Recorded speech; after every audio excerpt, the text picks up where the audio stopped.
Көптеген әншілерімізді осылай сахнадан көреміз де, ақа соңғы кезде көп әншілеріміз, көп өнер адамдары Қазақстанда қандай шоу болады, соның барлығында жүрді. Көптеген әншілеріміз Бақаш Шаянмен, бір құрт құмырсқамен, солармен бір шоу жасап, сөйтіп жүрді. Сахнадан көрсек екен деп ойлайсың да, телевизордан қарап отырып. Қазір Қазақстанда қандай шоу болса, эстрада жұлдыздарымен жасайды. Мен сол телевизор қарап отырып, ұйықтап кеттім. Тек сенімен, сенімен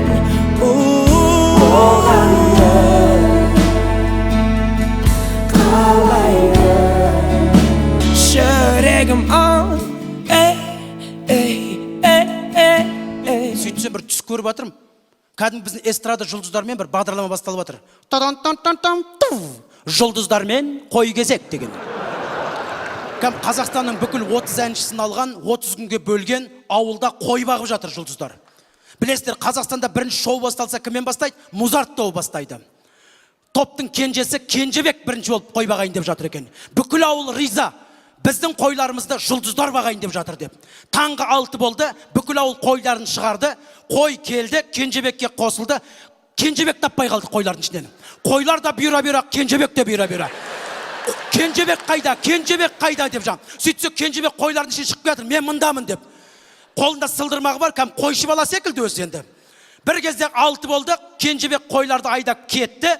Кешкі 6-та айдап келеді. Халық СМС дауыс беріп жатыр, жан жақтан қарап жатыр, түсіріліп жатыр, шоу кәм, вертолетпен түсіріп жүр үстерінен.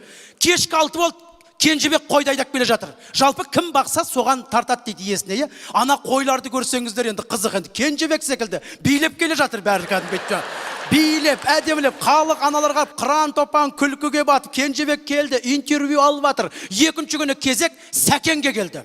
Тоқ шіркін-ай, әншейінде таң атпай қой айдап шықпайтын ауылдың қыздары туфли киіп алып кәдімгі. Сәкенді көреміз деп, боянып алып, чай деп қой айдап келе жатыр барлығы. Сәкенді көреміз деп. Одан не керек? Сәкен келді, Сәкен спокойны ғой, асықпайды өзі. Қойларды алдына салды да, чай деп айдап кетті. Қойлар да мәз, біз Сәкен бағат бүгін деп кетіп бара жатыр жаңа. Сөйтіп жаңағы қой кеткен, кешкі 6 болды. Ой, таң қалғанымыз ай.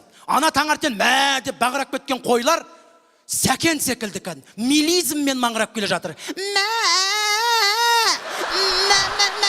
Деп кән. Ауыл таң қалып қалған қойларын танымаймын. Ношын менде біздің қойма деп кән. Сөйтіне керек, үшінші күні келді, кезек Мейрамбек Беспаевқа келді.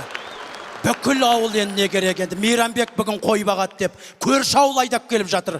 Мейрамбек біздің қойымызды бақса екен деп. Мейрамбек не керек, домбырасын асынып алды, асықпайды, қойға қарап тұрған жоқ. Керісінше қойлар Мейрамбекке қарап тұрбейді жаңағы.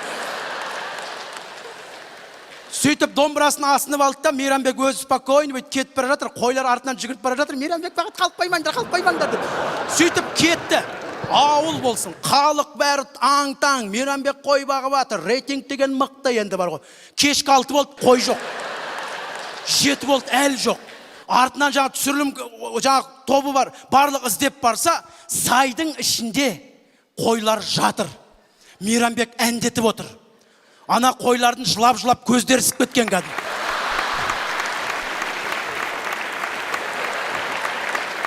Мейрамбектің әні қандай деймді адам. Шөп шыққанға бір қуанып, көк шыққанға бір қуанып, өмір өтіп бара жатыр зырғы бағып. Ана қойлар айтып қояды, біз туралды ән жазған екен ғой Мейрамбек деп жаңа.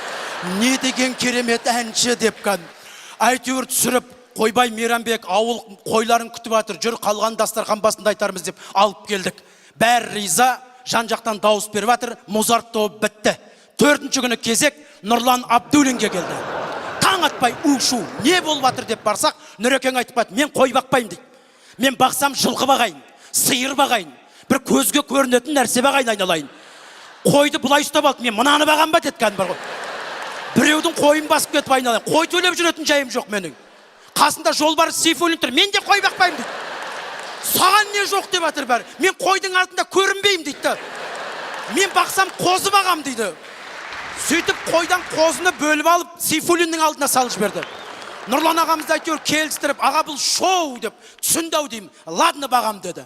Бәрі енді чайт деп жүрсе, Нұрлан ағамыздың айдап батырған көрсеңіздер, ой кән, чайт, мына қой қайда кетіп батыр, чайт деп әйтеуір. 3 километрге кетті, қой көрінбейді. Нұрлан ағамыз көрініп жүр былай кәдімгі. Бір кез әйтеуір әбеттің кезі болды ау деймін, жатты ау деймін, көрінбей қалды. Кешкі 6 болды, қой келе жатыр. Бүкіл халық таң біреулері күледі. Нұрекең түсінбейді, ал қойларымды айдап келдім деп қойды. Сөйтсем, бүйтеді, не болды дейді. Халық қарап күледі. Сөйтсе, біреу айтады, Нұрлан аға, ойбай, сақал мұртыңыз қайда дейді. Бүйтеді, ойбай, бана әбеттің кезінде ұйықтап қалғам, ешкілер жеп қойған ғой дейді жаңағы. Үші өзі айтып қойды, хорошо, что киіммен ұйықтадым деп қойды жаңағы. Сөйтіп әйтеуір артынан Сейфуллин келді, қозыларын айдап, Нұрлан мен Сейфуллин бітті. Сөйтіп атырғанда кезек Баян Есентаеваға келді. Баян бірден кешке қой келіп атырғанда халық қайтты. Мен мына қойды бақпаймын деді. Пожалуйста, мына қойларымды жуындырып алып келіңдер. Тұяқтарым бояп, как положено, гламурный қылып, чтобы не воняло деді. Сосын машинамен бағам деді. Таңғы 6 болды. Ауылдың қойларын көрсеңіздер, қара деп жүрген қойлар ақ болып шықты. Сұр деп жүрген қойлар қоңыр болып шықты. Қойлардың өздері бір-біріне қарап прикол ұстап жүр. деп жаңа.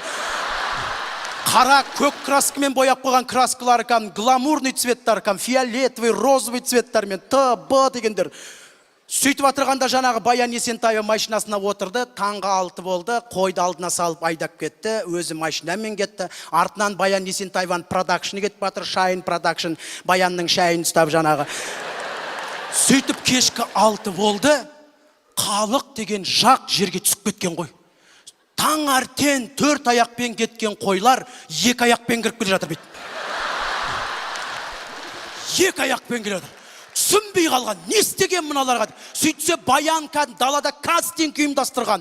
Кім жақсы жүреді, қазақ аруына қатыстырам деген. Қойларды 3-3-тен топ құрып қойған кәдімгі. Ана қойлардың әндерін көрсеңіздер кәдімгі. Біз қазақтың қойлары, Еділбай, Миранос, Еділбай, хей! Қазақ қойлары бірге, оу деп, бүкіл ауылдың қойлары. Флешмоб кәдімгі. Таң қалып қалған барлығы. Баян келіп интервью беріп жатыр. Ішінде 3 қой ұнады, проектіме алам, саз әлеміне қатыстырам деп. Сөйтіп атырғанда кезек Нағима Есқалиева апамызға келді. Нағима апамыз таңертең 6 болды, бүкіл халық уайымдап тұр. Қойларымыз аман есен келсе жақсы болар еді деп жаңа. Сөйтіп алдына салды да деді. Шайт деді. Қойлар фыр етіп алдына сып жатыр. Артынан кетті, артынан халық оңдан, бәлкім басқа біреу бағады, жоқ, Нағима апамыз бағады деп. Кешкі 6 болды, қой көрінбейді, шаң қой кәдімгі, шаң. Бір кетедік, шаң тек кіріп келді, арасынан қойлар шықты ғой деп. Выр-выр етіп ауылға кіріп кетті кәдімгі.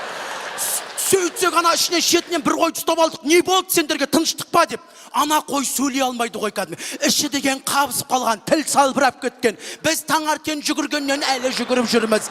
Нағима Есқалиева бізге вообще тамақтандырған жоқ. Худейт деп әрқайсымызға.